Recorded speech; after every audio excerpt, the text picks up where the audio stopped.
অনেকে আমাদের খামারের অটোমেটিক মল পরিষ্কার করার প্রসেসিংটা দেখতে চেয়েছিলেন। আসলে অটোমেটিক কিভাবে আমরা পানি দিয়ে ধুয়ে ওয়াশ করে মলটা বায়োগ্যাস প্ল্যান্টে নিয়ে যাচ্ছি এবং সেই প্রসেসিংটা কেমন হয়েছে সেটা আমাদেরকে জানতে চাচ্ছিলেন। ১ম এ নিচে আমাদের যে মলগুলা ছিল সেগুলাকে একটু ওয়াশ করে নিচ্ছি যেন নিচের ফ্লোরটা ক্লিয়ার থাকে।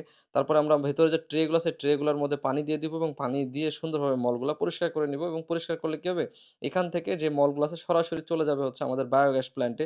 ওখান থেকে গ্যাসও উৎপাদন হবে পাশাপাশি যে মলগুলা আমাদের পরবর্তীতে যখন বের হয়ে আসবে এবং তখন সেগুলো আমরা আবার সার হিসেবে তৈরি করতে পারবো।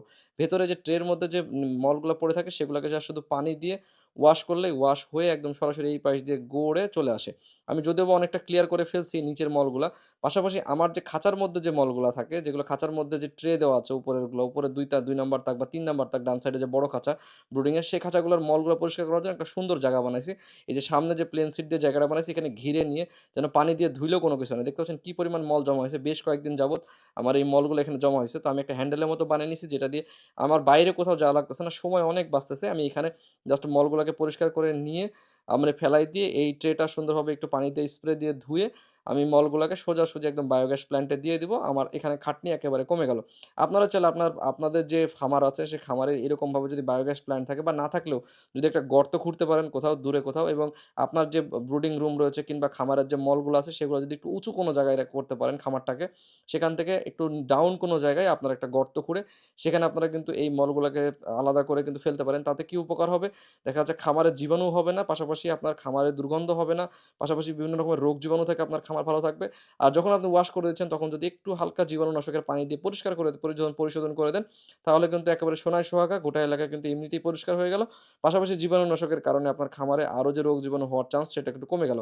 দেখতে পাচ্ছেন আমার কিন্তু ট্রেটা ধুয়ে একেবারে পরিষ্কার হয়ে একেবারে রেডি হয়ে গেল।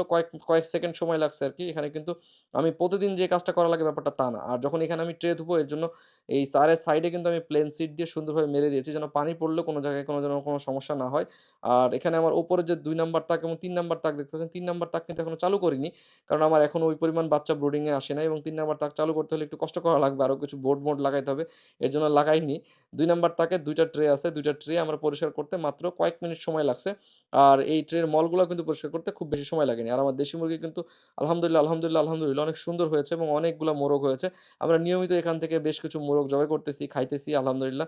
এখনো বিক্রি করা শুরু করিনি। তবে হয়তোবা অচিরেই শুরু করব। আপনারা যদি কেউ একদম প্রসেসিং করা কিংবা প্রসেসিং বাদে এই দেশি মুরগি নিতে চান আমাদের সাথে যোগাযোগ করতে পারেন। চেষ্টা করব আমাদের দেশি মুরগির খামার থেকে আপনাদেরকে এই দেশি মুরগিগুলো সরবরাহ করার জন্য।